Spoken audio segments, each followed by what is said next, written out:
심장이 빠르게 뛰었습니다. 말이 잘 나오지 않는 것 같네요. 괜찮아요. 이해해요. 저도 한때는 한국 씨를 사랑했었어요. 미영 씨의 말투는 차갑지만 예의 바르고 세련됐어요. 그게 오히려 더 무서웠습니다. 제가 겨우 입을 열었을 때 미영 씨는 가방에서 서류 봉투를 꺼냈어요. 이건 한국 씨가 지난 5년간 만났던 여성들의 목록이에요. 총 5명입니다. 저는 믿을 수 없어서 봉투를 받아들였고 너무 떨려서 내용물을 꺼내기가 어려웠어요. 그건 말도 안 되는 일이었지만 봉투 안에는 한국 씨가 다른 여성들과 함께 찍은 사진들이 들어있었어요. 모두 저와 비슷한 나이대에 우아하고 성공적인 여성들이었어요. 가슴이 무너지는 기분이었어요. 미영 씨는 씁쓸한 미소를 지으며 충격적인 말을 이어갔어요.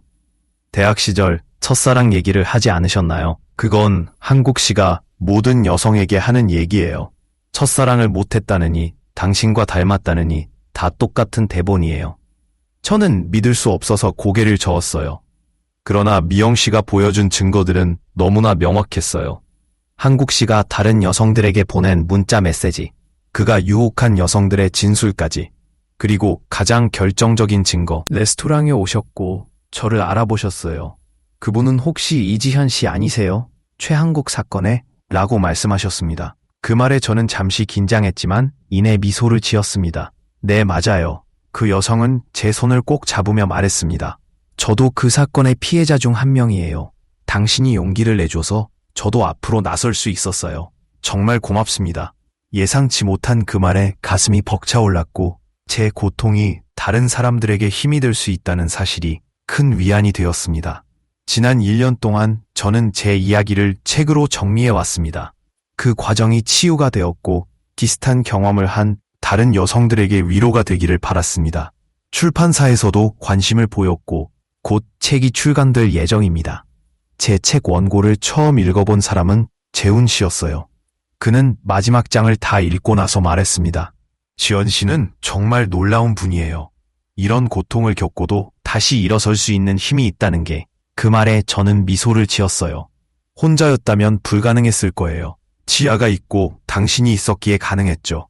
그날 저녁 재훈 씨는 처음으로 저에게 프로포즈를 했습니다. 화려하지 않았지만 진심이 담긴 말이었어요. 지연 씨, 제가 당신을 행복하게 해드릴 자신은 없어요. 하지만 함께 행복을 찾아가는 여정을 함께 하고 싶어요. 결혼해 주시겠어요? 저는 잠시 생각한 후 대답했습니다.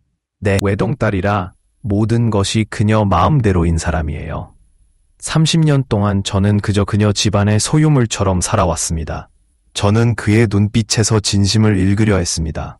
정말 불행한 걸까? 아니면 다른 의도가 있는 걸까? 하지만 그가 눈에서 보인 작은 물기를 보고 제 의심은 사라졌습니다. 그도 저처럼 외로웠던 거였죠. 우리는 각자의 길에서 성공을 거두었지만 사랑에서는 모두 실패한 사람들이었습니다.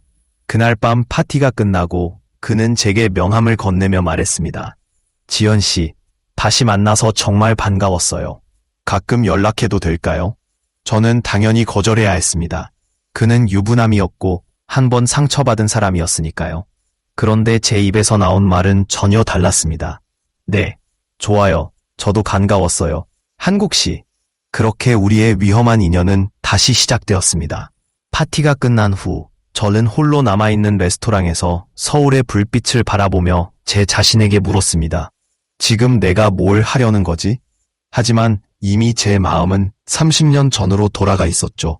그 다음 날부터 그는 제 레스토랑의 단골이 되었습니다. 처음에는 일주일에 1번, 그 다음에는 일주일에 2번, 결국 거의 매일 저녁 그는 찾아왔습니다. 바쁜 병원 원장이 어떻게 그렇게 시간을 내는지 궁금했지만 한편으로는 그가 저를 위해 그렇게 노력한다는 사실에 기뻤습니다. 처음 만났을 때부터 사랑했어. 한국 씨는 자주 그렇게 말했습니다. 대학 시절 우리가 함께한 순간들을 돌아보며 자신이 나를 떠난 것이 가장 큰 실수라고 말했죠. 그 당시엔 부모님의 압박과 젊은 날의 욕망 때문에 잘못된 결정을 내렸다고 했습니다. 만약 시간을 되돌릴 수 있다면 절대 너를 떠나지 않았을 거야. 그의 말에 위로를 받으면서도 한편으로는 의문이 들었습니다. 정말 그럴까? 그때로 돌아가면 그가 다른 선택을 했을까? 하지만 그런 의문은 그가 내게 사랑을 속삭일 때마다 점차 사라졌습니다.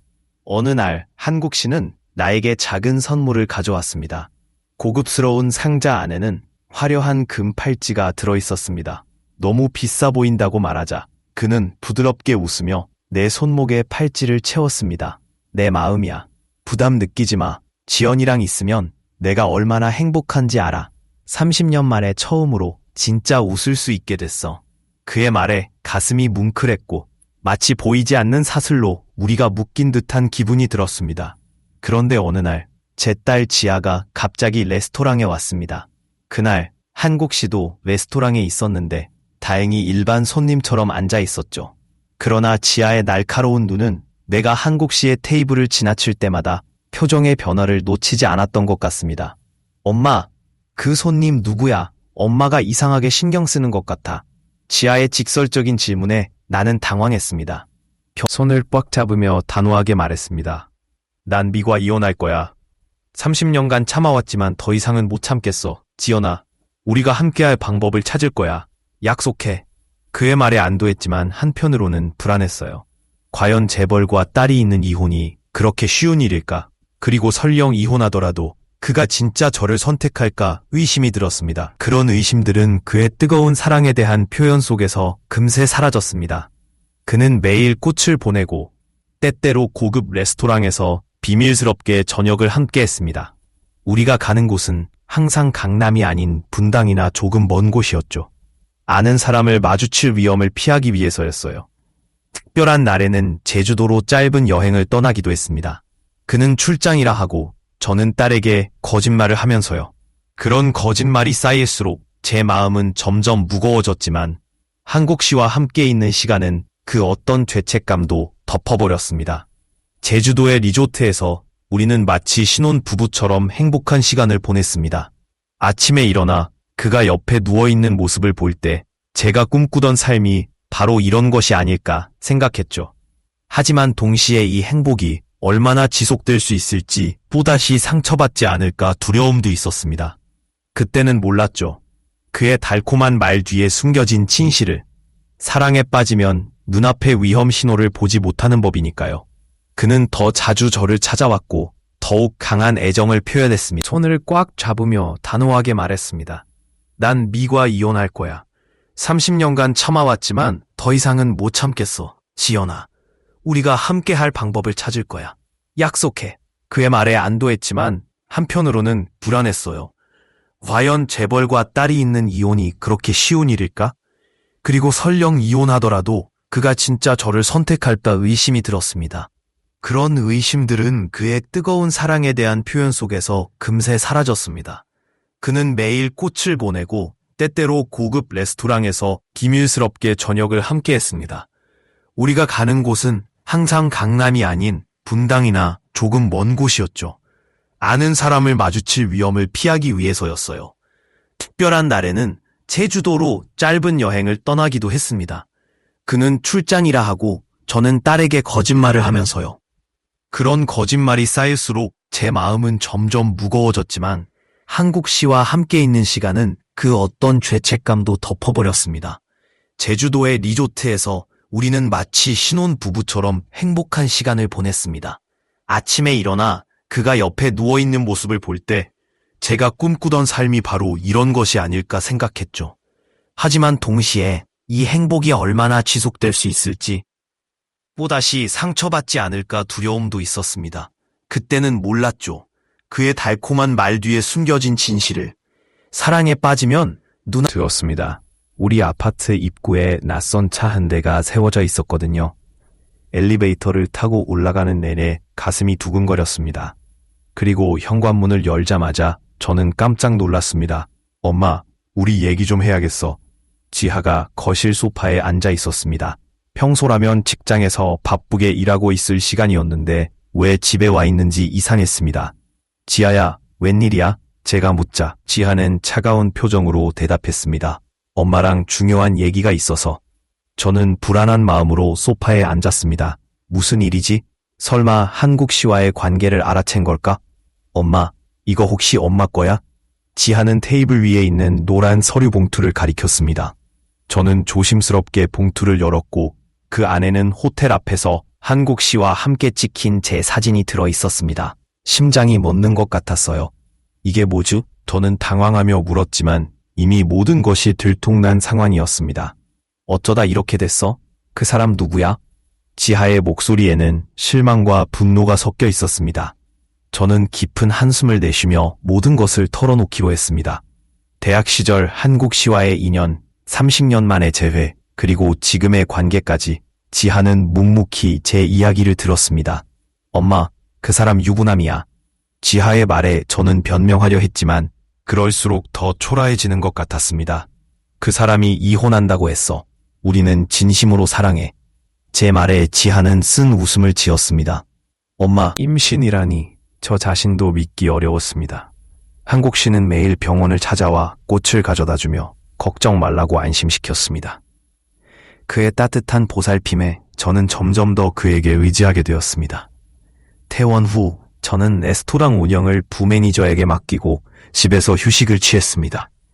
딸 지하은재의 임신 소식을 듣고 충격을 받았지만 그녀의 눈빛에는 여전히 걱정과 실망이 묻어 있었지만 엄마에 대한 사랑이 더 컸던 것 같습니다. 엄마, 정말 아이를 가질 생각이에요? 지하의 조심스러운 질문에 저는 망설이지 않고 대답했습니다. 응, 비록 나이가 많지만 이 아이는 기적이야. 한국 씨도 기뻐하고 있어. 지하는 한숨을 쉬며 창밖을 바라봤습니다. 그 사람이 정말 책임질까? 정말 이혼하고 엄마랑 결혼할까요? 저는 딸의 걱정을 이해했지만 한국 씨에 대한 믿음이 더 강했습니다. 그럴 거야. 우리는 30년 전에 인연을 찾은 거야. 이번엔 놓치지 않을 거야. 그때까지만 해도 저는 한국 씨의 말을 전적으로 믿고 있었습니다. 그러나 그날 오후 예상치 못한 방문객이 제 집을 찾았습니다.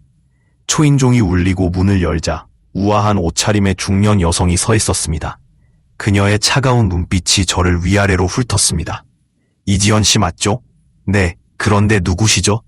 저는 장명입니다. 최국의 아내요. 그 순간 저는 얼음물에 뒤집어 쓴 듯한 기분이 들었습니다. 한국 씨의 아내가 어떻게 제 집을 찾아왔을까요? 꽃을 주며 걱정하지 말라고 안심시켜줬어요. 그의 따뜻한 보살핌에 점점 더 의지하게 되었습니다. 퇴원 후 저는 레스토랑 운영을 부매니저에게 맡기고 집에서 쉬기로 했어요.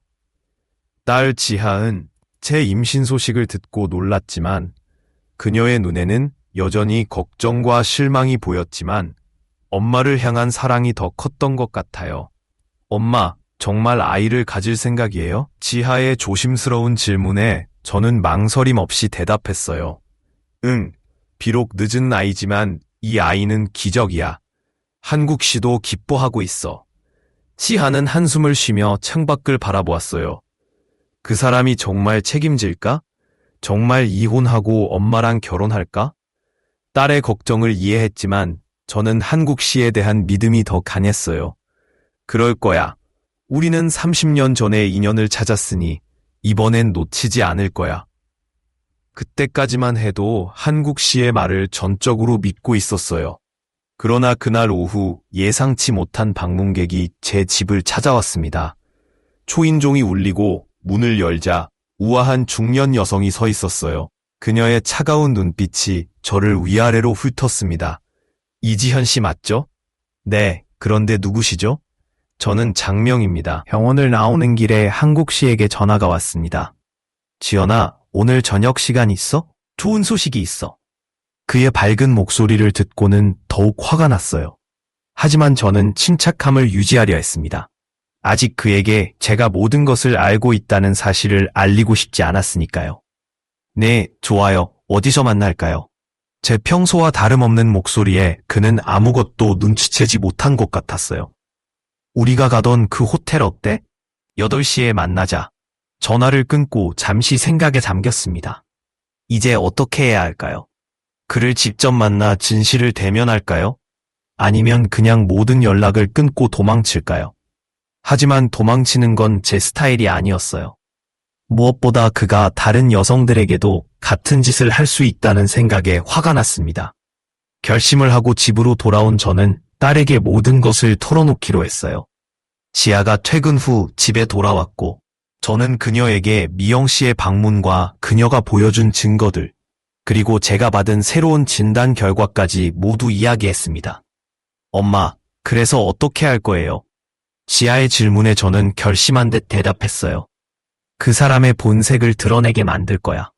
증거를 확보해서 다른 피해자들도 더 이상 생기지 않게 할 거야. 지아는 걱정하는 표정으로 제 손을 잡았습니다. 혼자 하려고 하지 마세요. 제가 도울게요. 지아는 자신의 친구인 윤재훈을 소개해주겠다고 했어요. 두지 않았어요. 이미 다 알고 있었으니까요. 그의 모든 것이 거짓이라는 걸요. 다음 날 저는 지아와 함께 윤재훈을 만났어요. 50대 후반의 그는 날카로운 눈빛을 가진 사람이었어요. 우리의 이야기를 듣고 그는 고개를 끄덕였어요. 이런 수법은 흔해요. 성공한 중년 여성을 노리는 사기꾼들이 많죠. 그런데 이렇게 의료계에서 높은 자리에 있는 사람이 직접 나서는 경우는 드물어요. 그는 꽤 대담한 사람이네요. 재훈 씨는 그가 모은 최한국에 관한 자료를 보여줬어요. 그는 이미 꽤 오랫동안 이런 방식으로 여성들에게 접근해 돈을 빌려갔더군요. 그리고 놀랍게도 그의 아내 미영 씨도 이 계획에 참여하고 있었어요. 이 남편이 외도를 해도 가만히 있는 게 이상하지 않으세요? 재훈 씨가 물었어요. 미영 씨는 남편의 이런 행위들을 알고 있었고 묵인하고 있었어요. 병원 자금을 함께 운영하고 있거든요. 저는 큰 충격을 받았어요. 한국 씨뿐만 아니라 미영 씨까지 그들은 철저히 계획된 사기를 벌이고 있었어요. 그럼 미영 씨가 저를 찾아온 것도? 재훈 씨는 고개를 끄덕였어요. 아마 최한국이 요청한 금액이 너무 커서 의심을 샀을 거예요. 그들은 당신이 더 이상 돈을 주지 않을 것 같다고 판단하고 미영 씨가 직접 나서서 당신을 겁주려고 한 거죠. 모든 것이 이해되기 시작했어요. 한국 씨가 갑자기 5억 원이라는 큰 금액을 요구한 건 마지막 기회를 노린 것이었고, 미영 씨의 방문은 그 과정에서 제가 의심하지 않도록 교묘히 알았기 때문입니다. 다음 날 지아와 함께 윤재훈을 만났습니다. 50대 후반의 그는 날카로운 눈빛을 가진 사람이었습니다. 우리의 이야기를 듣고 그는 고개를 끄덕이며 말했죠. 이런 방식은 꽤 흔해요. 성공한 중년 여성을 타겟으로 하는 사기꾼들이 많아요. 하지만 의료계에서 이런 위치에 있는 사람이 직접 나서는 경우는 드물죠. 한국은 꽤 대담한 사람이네요. 재훈 씨는 그가 수집한 최한국에 대한 자료들을 보여주었어요. 그는 이미 오랫동안 이런 방식으로 여성들에게 접근해 돈을 빌려가고 있었죠. 그리고 놀랍게도 그의 아내 미영 씨도 이 계획에 가담해 있었다는 겁니다. 이런 남편이 외도를 해도 가만히 있는 게 이상하지 않으셨나요? 미영 씨는 남편의 이런 행동을 알고도 묵인하고 있었죠. 병원 자금을 함께 관리하고 있었기 때문입니다. 저는 큰 충격을 받았어요. 한국 씨뿐만 아니라 미영 씨까지도 철저하게 계획된 사기극에 가담하고 있었다는 사실에 놀랐습니다. 그럼 미영 씨가 저를 찾아온 것도 그들의 계획의 일부였다는 걸 깨달았습니다. 재훈 씨는 고개를 끄덕이며 말했습니다. 아마 최한국이 요구한 금액이 너무 커서 의심을 샀을 거예요. 그들은 당신이 더 이상 돈을 주지 않을 거라고 판단하고 미영 씨가 직접 나서서 당신을 겁주려는 거죠. 이제 모든 게 이해가 되었습니다. 한국 씨가 갑자기 5억을 요구한 것은 마지막 한 방을 노린 것이었고, 미영 씨의 방문은 제가 의심하지 않도록 세심한 사람은 놀랍게도 태도를 바꿨습니다. 의자에 깊게 기대며 냉소적인 표정을 지었습니다. 똑똑하네. 처음엔 미연과 함께 계획했지. 하지만 나는 특별해. 널 정말 좋아하게 됐어. 우리가 함께라면 모든 게 가능해질 거야. 그의 뻔뻔한 태도에 분노가 치밀었지만 나는 침착함을 유지했습니다. 임신도 거짓말이죠. 의사와 짜고 저를 속였던 거잖아요. 그는 어깨를 으쓱하며 말했습니다. 기즈니스야, 아무것도 개인적인 건 없어. 내가 얼마나 외롭고 사랑을 갈망하는지 알았어. 첫사랑을 잊지 못하는 여자를 이용하기 쉬운 타겟이었지. 나는 녹음기가 제대로 작동하고 있기를 바랐습니다. 그의 모든 자백이 담기기를 간절히 원했습니다. 그리고 다른 여자들은요? 그들도 당신이 말한 비즈니스의 일부였죠. 그는 능청스럽게 웃으며 대답했습니다. 물론이지. 하지만 걱정 마. 그들 모두 내처럼 곧 많은 여자들이었어. 돈 몇 푼 잃은 거지. 내 마음속에서 분노가 끓어올랐지만 마지막 한 가지를 확인하고 싶었습니다. 그 여자들 중 한 명이 당신을 고소하려 했다면서요? 당신이 그녀를 위협했다고 들었어요. 그 사람의 눈이 날카롭게 빛났습니다. 누가 그런 말을 했지? 재훈이랑 사설 탐정이나. 사람은 놀랍게도 태도를 바꿨습니다. 의자에 깊게 기대며 냉소적인 표정을 지었습니다. 똑똑하네. 처음엔 미연과 함께 계획했지. 하지만 나는 특별해. 널 정말 좋아하게 됐어. 우리가 함께라면 모든 게 가능해질 거야. 그의 뻔뻔한 태도에 분노가 치밀었지만 나는 침착함을 유지했습니다. 임신도 거짓말이죠. 의사와 짜고 저를 속였던 거잖아요. 그는 어깨를 으쓱하며 말했습니다. 비즈니스야. 아무것도 개인적인 건 없어. 내가 얼마나 외롭고 사랑을 갈망하는지 알았어. 첫사랑을 잊지 못하는 여자를 이용하기 쉬운 타겟이었지. 나는 녹음기가 제대로 작동하고 있기를 바랐습니다. 그의 모든 자백이 담기기를 간절히 원했습니다. 그리고 다른 여자들은요? 그들도 당신이 말한 비즈니스의 일부였죠. 그는 능청스럽게 웃으며 대답했습니다. 물론이지. 하지만 걱정 마. 그들 모두 내처럼 돈 많은 여자들이었어. 돈 몇 푼 잃은 거지. 내 마음속에서 분노가 끓어올랐지만 마지막 한 가지를 확인하고 싶었습니다. 그 여자들 중 한 명이 당신을 고소하려 했다면서요. 당신이 그녀를 위협했다고 들었어요. 그 사람의 눈이 날카롭게 빛났습니다. 누가 그런 말을 했지? 재훈이랑 사설 탐정이나. 윤정이는 좀 골치 아팠어. 하지만 걱정 마. 그녀도 결국 조용해졌을 거야. 목소리까지 확인했으니까 이제 충분하다고 생각했습니다. 경찰에 신고할 거예요. 내가 일어서려 하자 그 사람이 내 손목을 강하게 잡았습니다. 앉아. 아직 끝나지 않았어. 그의 손길이 너무 강해 아팠습니다. 마음이 편안해졌습니다. 재훈 씨가 언제부터 저에게 이런 감정을 가졌는지 아니면 그저 친절한 것인지 확실히 알 수 없었지만 그 순간 누군가 제 곁에 있다는 사실이 큰 위안이 되었습니다. 수술은 성공적이었고 의사는 종양을 완전히 제거했다고 했습니다. 회복실에서 눈을 떴을 때 약속대로 재훈 씨와 지하가 제 곁에 있었습니다. 회복 기간 동안 저는 많은 생각을 했습니다. 어떻게 제가 한국 씨의 거짓말에 그렇게 쉽게 속았는지, 왜 사랑에 그렇게 갈급했는지, 그리고 앞으로 어떻게 살아가야 할지에 대해 고민했죠. 어느 날 재훈 씨가 병실에 책 한 권을 가져왔어요. 이거 읽어보세요. 마음의 치유에 도움이 될 거예요. 그 책은 자기 사랑과 회복에 관한 내용이었습니다. 저는 회복하는 동안 그 책을 읽으며 제 자신을 돌아보는 시간을 가졌습니다. 결국 깨달았습니다. 제가 한국 씨에게 끌린 것은 제 안에 채워지지 않은 공허함 때문이었어요. 30년 전에 성공했지만 외로웠던 삶, 딸에게 좋은 어머니가 되지 못했다는 죄책감, 이런 모든 것들이 제가 사랑의 덫에 쉽게 빠지게 만들었던 거죠. 퇴원 후 저는 레스토랑으로 돌아가 일상으로 복귀하기 시작했습니다. 한국 씨에 대한 재판은 계속 진행 중이었고 저는 증인으로 법정에 서야 했습니다. 힘든 과정이었지만 진실을 말하는 것이 제게 중요한 일이었습니다. 마음의 상처를 치유하는 데 도움이 되었고 예상치 못한 일이 생겼습니다. 한 남자가 레스토랑에 찾아와 저녁 식사에 초대했습니다. 마음이 편안해졌습니다. 재훈 씨가 언제부터 저에게 이런 감정을 가졌는지 아니면 그저 친절한 것인지 확실히 알 수 없었지만 그 순간 누군가 제 곁에 있다는 사실이 큰 위안이 되었습니다. 수술은 성공적이었고 의사는 종양을 완전히 제거했다고 했습니다. 회복실에서 눈을 떴을 때 약속대로 재훈 씨와 지하가 제 곁에 있었습니다. 회복 기간 동안 저는 많은 생각을 했습니다. 어떻게 제가 한국 씨의 거짓말에 그렇게 쉽게 속았는지, 왜 사랑에 그렇게 갈급했는지, 그리고 앞으로 어떻게 살아가야 할지에 대해 고민했죠.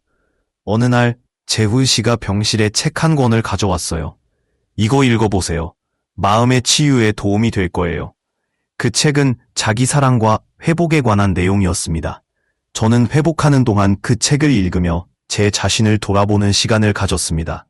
결국 깨달았습니다. 제가 한국 씨에게 끌린 것은 제 안에 채워지지 않은 공허함 때문이었어요.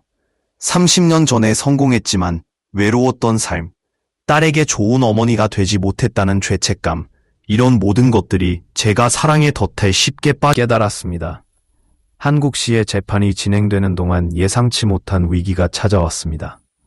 어느 날 레스토랑에서 일을 마치고 집으로 돌아가던 중 누군가 뒤에서 따라오는 느낌이 들었습니다.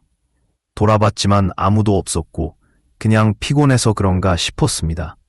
하지만 집 앞에 도착했을 때 주차장에서 낯선 남자가 다가왔습니다. 이지연 씨, 잠시 이야기할 수 있을까요? 나는 갑작스런 접근에 경계를 했고 그가 최한국 변호사임을 알게 되었습니다. 저희 의뢰인과 합의를 논의하고 싶습니다. 고소를 취하시면 상당한 보상을 드리겠습니다. 나는 그 말을 자르고 단호하게 대답했습니다. 관심 없습니다. 제발 저를 내버려 두세요. 안으로 들어가려는 순간 그가 내 팔을 잡았습니다. 놀라서 소리 지르려는 순간 옆에 주차된 차에서 한 남자가 내렸습니다. 그는 재훈 씨였습니다.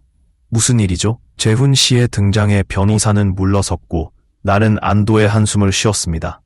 알고 보니 재훈 씨는 내 안전을 걱정하며 몰래 보호하고 있었던 것이었습니다. 그 이후로 재훈 씨와 다른 사람들은 교대로 내 안전을 위해 지켜주었고 재판이 끝날 때까지 조심하자고 했습니다.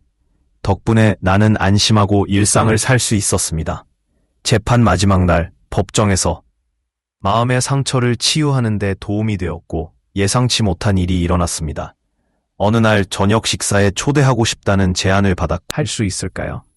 갑작스러운 접근에 저는 경계했지만 그는 저희의 변호사였고 의뢰인과 합의를 원한다고 했습니다. 저는 그 말을 자르고 단호하게 거절했어요.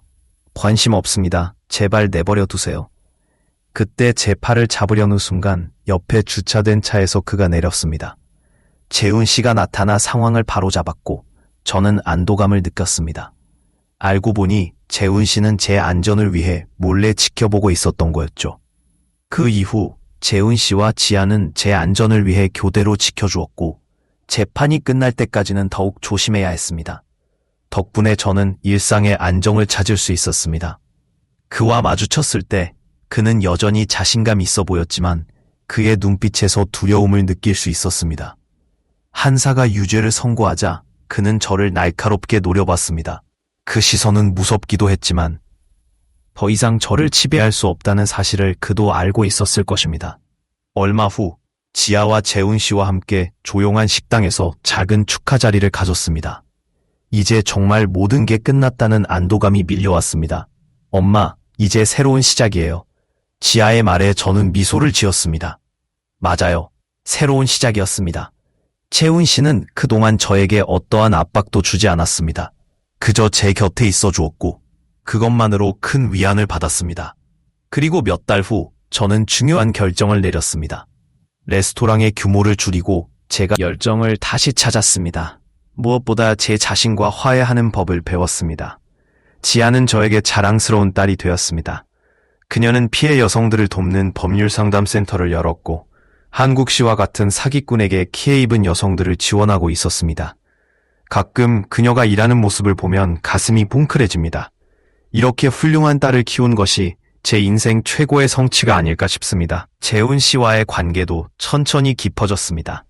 서두르지 않고 서로의 상처를 이해하며 작은 순간들을 함께 즐기는 법을 배웠습니다.